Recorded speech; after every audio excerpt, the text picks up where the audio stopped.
নমস্কার বন্ধুরা, মায়ের রন্ধনশালা এবং ব্লগার চ্যানেলে আপনাদের সবাইকে স্বাগত। তো আজকে আমি আবারও একটা রেসিপি নিয়ে এখানে চলে এলাম। আজকে আমি বানাবো পুঁই শাক দিয়ে আর ভেটকি মাছের মাথা দিয়ে চচ্চড়ি। তো তার জন্য আমি এখানে পুঁই শাক কেটে নিয়েছি। তো পুঁই শাকের পাতাগুলোকে আমি এইভাবে দু টুকরো করে পাতাগুলোকে কেটে নিয়েছি। আর এখানে পুঁই শাকের ডাঁটাগুলোকে এইভাবে কেটে নিয়েছি। আর তার সাথে তো মিটুলি রয়েছে। আর এখানে নিয়েছি আমি কুমড়ো। তো কুমড়োগুলোকে আমি এইভাবে টুকরো করে লম্বা করে কেটেছি।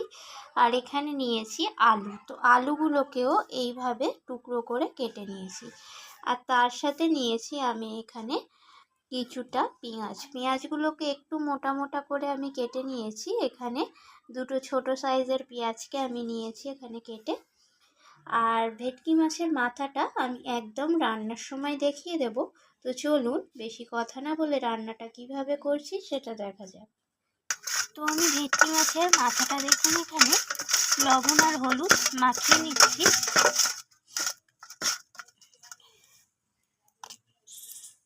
তো আমি রান্না করার জন্য উনুনের কাছে চলে এলাম আর কড়াই বসিয়ে দিয়েছি। তো কড়াইয়ের মধ্যে সর্ষের তেলটাও দিয়ে দিয়েছি। তো এখানে তেলটা গরম হয়ে এসেছে। এরপর আমি এর মধ্যে লবণ আর হলুদ মাখিয়ে রাখা মাছের মাথাগুলো আমি তেলের মধ্যে দিয়ে দিলাম। তো মাছের মাথাগুলোকে আমি একটু ভেজে নেব লালচে করে। তো মাছের মাথাগুলো এখানে একটু ভাজা হয়ে এসেছে। তো আমি এখন এর মধ্যে তেজপাতা দিয়ে দিলাম দুটো। আর দিয়ে দিলাম কেটে রাখা পেঁয়াজগুলোকে। তো সমস্ত কিছু আমি একটু ভাজা করে নেব। পেঁয়াজগুলো একটু ব্রাউন রং ধরা পর্যন্ত।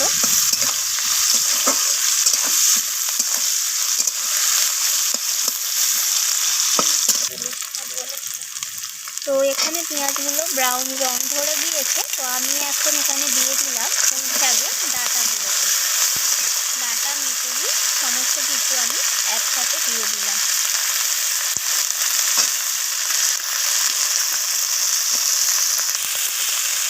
তো এরপর আমি এখানে আলুগুলোকে দিয়ে দিলাম।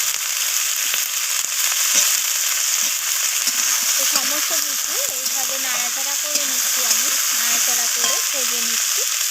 আর এখানে দিয়ে দিলাম কুমড়োগুলোকে।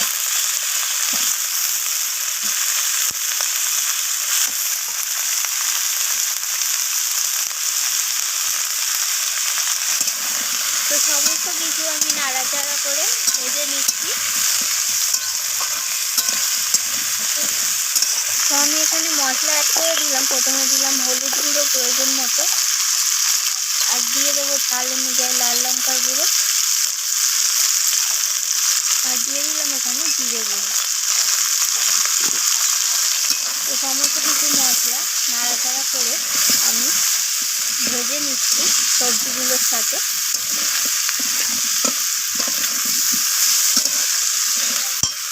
এখানে দিয়ে দিলাম রসুন বাটা হাফ চামচের মতো।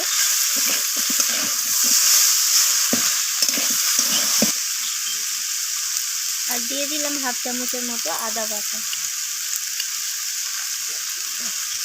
সমস্ত কিছু এইভাবে কষিয়ে নিচ্ছি। আদা রসুন মশলাপাতি সমস্ত কিছু কষানো হয়ে গেছে এখানে মোটামুটি। এরপর আমি এখানে দিয়ে দিলাম স্বাদ মতো লবণ।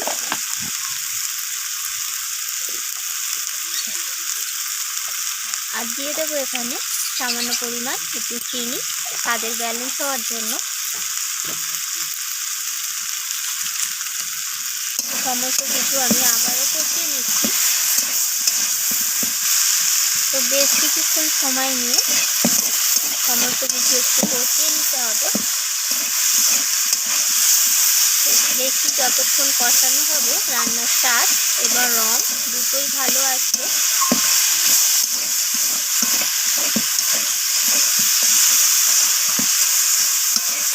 তো এখানে কষানো হয়ে গেছে আর সমস্ত কিছু থেকে তেল ছাড়তে শুরু করে দিয়েছে। তো কষাতে কষাতে রান্নার কালারটা আসতে শুরু করে দিয়েছে। তো এখন আমি এখানে সব কিছু সিদ্ধ হওয়ার জন্য সামান্য পরিমাণ জল অ্যাড করে দেবো।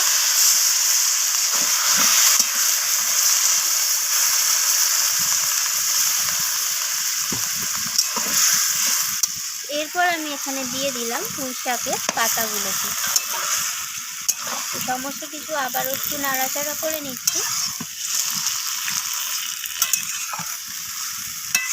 তো এখন আমি এটাকে ঢাকা দিয়ে বেশ কিছুক্ষণ সময় নিয়ে রান্না করে নেব। দেখুন এখানে আমি ঢাকাটা সরিয়ে নিয়েছি আর সমস্ত কিছু মোটামুটি সিদ্ধ হয়ে এসেছে। তো দেখুন চচ্চড়ির কালারটা কত দারুণ আসছে। এখানে মোটামুটি রেডি হয়ে গেছে ভেটকি মাছের মাথা দিয়ে পুঁই শাকের চচ্চড়ি। তো দেখুন এখানে তৈরি হয়ে গেল ভেটকি মাছের মাথা দিয়ে আর পুঁই শাক কুমড়ো আলু দিয়ে চচ্চড়ি। তো দেখুন চচ্চড়ির কালারটা কত দারুণ এসেছে। দেখুন দেখতে কতটা লোভনীয় আর কতটা সুন্দর হয়েছে কালারটা। তো এটা তো গরম ভাতের সাথে থাকলে একদম এক থালা ভাত এটা দিয়েই কিন্তু শেষ হয়ে যাবে। তো রান্নাটি কেমন লাগলো অবশ্যই আমাকে জানাবেন, আর ভালো লাগলে তো একটা লাইক শেয়ার করতে ভুলবেন না। তো আমার চ্যানেলটিকে সাবস্ক্রাইব করে চ্যানেলটির পাশে থাকার অনুরোধ রইল। আমি আবারও ফিরে আসবো অন্য কোনো রেসিপি নিয়ে। আজকের মতো এইটুকু। ধন্যবাদ বন্ধুরা।